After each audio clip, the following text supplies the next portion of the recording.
सभी छात्र छात्राओं को मंजी पाठशाला में स्वागत है। और आज हम लोग प्रश्नवाली 1.1 क्लास 10th का वास्तविक संख्या का क्वेश्चन नंबर 2 देखेंगे। क्वेश्चन नंबर 2 कहता है कि दर्शाइए कि कोई भी धनात्मक विषम पूर्णांक 6q+1 या 6q+3 या 6q+5 के रूप का होता है। तो सबसे पहले ये जानकारी होना चाहिए कि 6q के साथ क्या संबंध होता है। तो हमारे पास एक फार्मूला हम लोग यूक्लिड विभाजन की प्रमेयिका का यूक्लिड का सूत्र हम देखे थे कि a बराबर bq+r होता है ना। तो a बराबर bq+r हमारा फार्मूला होता है। तो हमारा देखिए तो q के साथ क्या होता है b। तो यह जो 6q है 6q यहाँ पर सब जगह दिया गया है, यानी कि 6 जो है वह b का वैल्यू है, यानी कि b बराबर हम क्या रख सकते हैं 6। b बराबर हमारा कितना हो गया 6। ठीक है। अब देखिए b के बारे में हमको यही जानकारी है कि हमने भाग की प्रक्रिया में देख लीजिए, इसको कहा जाता है a, इसको कहा जाता है b, इसको कहा जाता है q, इसको कहा जाता है r। इसमें यही पता है हमें कि जो b होता है वह q से क्या होता है, q से बड़ा होता है, q से बड़ा होता है, ठीक है ना, और r से भी बड़ा होता है, ठीक है ना, q से भी बड़ा और r से भी बड़ा, ठीक है ना। तो इसलिए जो हमारा जो r आएगा वह शेषफल जो आएगा वह हमारा क्या आएगा 6 से छोटा आएगा, यानी कि छोटा का मतलब क्या 0 आएगा, 1 आएगा, 2 आएगा, 3 आएगा, 4 आएगा और 5 आएगा। ठीक है। अब यहाँ पर समझना है कि r हमारा तो आ गया कि 0 से लेकर 5 तक ही हमको r रखना है, ठीक है ना।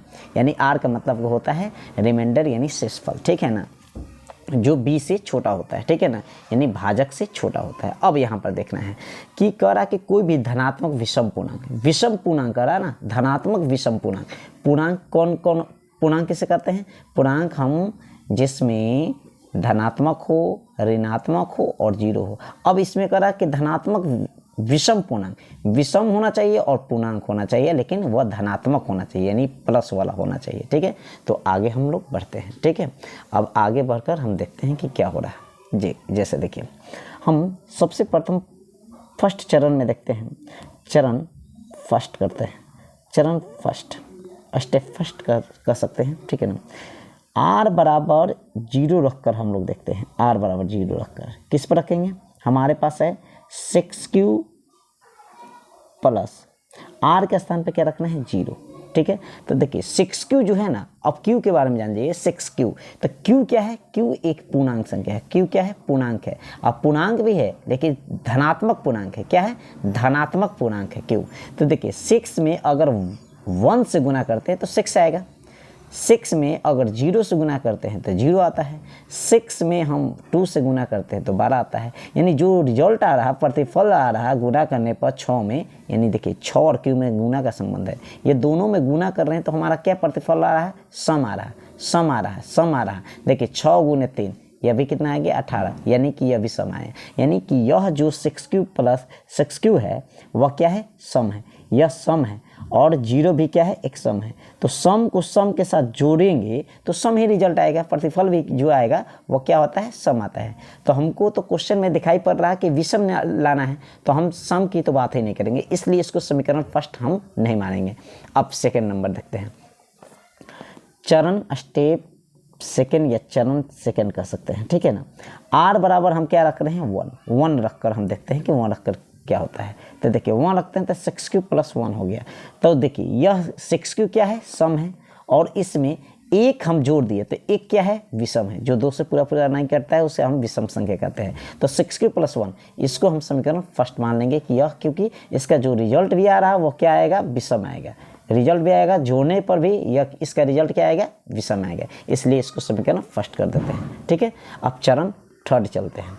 चरण थर्ड में देखिए, चरण थर्ड में हम r बराबर क्या मान लेते हैं 2 मान लेते हैं, r बराबर 2 मान लेते हैं। चलिए तो 6q अब प्लस क्या हो जाएगा 2, तो 6q तो सम है और उसमें क्या जोड़ देना है सम में जोड़ना है, तो सम को जोड़ेंगे तो क्या आ जाएगा आता है सम ही आता है, इसलिए इसको भी हम समीकरण नहीं मानेंगे क्योंकि हमको विषम चाहिए। ठीक है ना। चरण फोर्थ देखते हैं, फोर्थ में हम लोग r बराबर 3 रखना है, r बराबर 3 रख कर देखते हैं कि 6q प्लस 3 है। देखिए यह 6q क्या है सम है और 3 क्या है विषम है, तो सम और विषम को जोड़ेंगे तो हमेशा क्या आएगा विषम आएगा, हमेशा क्या आएगा विषम आएगा, इसलिए हम समीकरण इसको सेकेंड मान लेते हैं। ठीक है। चरण फोर्थ देखते हैं, 5 चरण 5 देखते हैं कि r बराबर हम कितना रखेंगे 4, r बराबर कितना रखेंगे 4 रख कर देखते हैं 6 प्लस 4 इसको भी हम समीकरण नहीं मानेंगे। क्यों नहीं मानेंगे? क्योंकि ये भी सम है और ये भी क्या है सम है। सम का मल्टीप्लाई जोड़ेंगे तो हमारा क्या आएगा सम ही आएगा, तो सम को तो हमको चाहिए नहीं। अब चरण 6 जाते हैं, चरण 6 r बराबर कितना रखेंगे 5 रखते हैं, r बराबर 5 और लास्ट स्टेप चल रहा है कि r बराबर 5 क्योंकि r हमारा 5 तक ही रखना है, यानी कि 6 प्लस 5। तो 6 क्या है मेरा सम है और 5 क्या है विषम है, इसलिए इसको हम समीकरण थर्ड मानेंगे क्योंकि इसका जो जोड़ने पर सम और विषम को जोड़ेंगे तो क्या आएगा हमारा रिजल्ट भी क्या आ जाएगा विषम ही आएगा। जोड़ेंगे तो यह भी विषम आ जाएगा, तो हमको धनात्मक विषम तो चाहिए ही। तो देखिए समीकरण फर्स्ट हमारा क्या आता है 6 प्लस 1, समीकरण सेकंड 6 प्लस 3, समीकरण थर्ड 6 प्लस 5। अब हम इसको हमको तो यही तो लाना था, कोई भी धनात्मक विषम पूर्णांक का 6 प्लस 1 6 प्लस 3 या 6 प्लस 5 के रूप का होता है। तो इसी को हम स्टेटमेंट हम लिख देंगे कि स्टेटमेंट में देखिए हम कैसे लिखते हैं, देखिए ध्यान से सुनिएगा।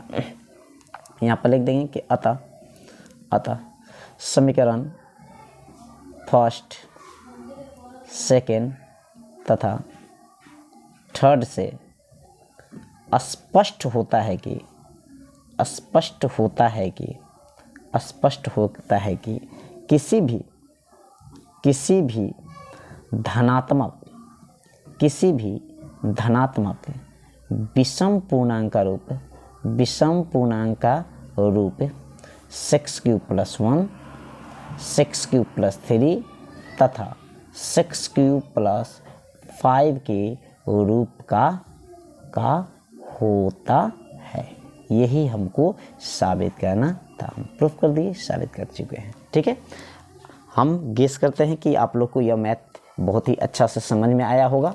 ठीक है, आपको मैंने बहुत ही अच्छा तरीके से बताने का प्रयास किया और अगर हमारा वीडियो आपको अच्छा लगता है सब्सक्राइब कीजिए और लाइक कीजिए हमारा चैनल मंजे पाठशाला। ठीक है, ऐसा ही वीडियो प्रतिदिन आपको हम 10th क्लास का देते रहेंगे। ठीक है, और क्वेश्चन नंबर 3 अगले दिन आपको अवेलेबल हो जाएंगे। धन्यवाद, थैंक यू।